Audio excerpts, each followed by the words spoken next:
At ML Tech, we've developed a comprehensive pipe replacement process that prioritizes integrity at every stage. Ensuring accuracy throughout is vital, as even a single mistake can result in a faulty installation. Precision in measurement alone isn't enough.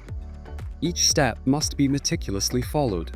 Our process includes site measurements, real-time data integrity reporting, optimizing survey data for clash-free, fabrication-friendly replacements, creating and cross-referencing deliverables with the original site survey, maintaining control during fabrication, conducting thorough fabrication inspections, and finally, installing pipes with precise orientation as marked in the manufacturing stage.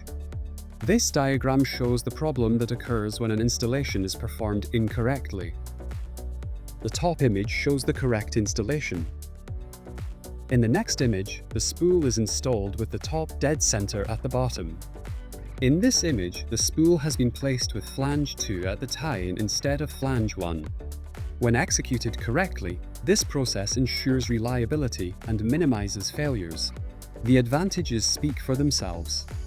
Click the stages in the diagram for an overview of each step in the process.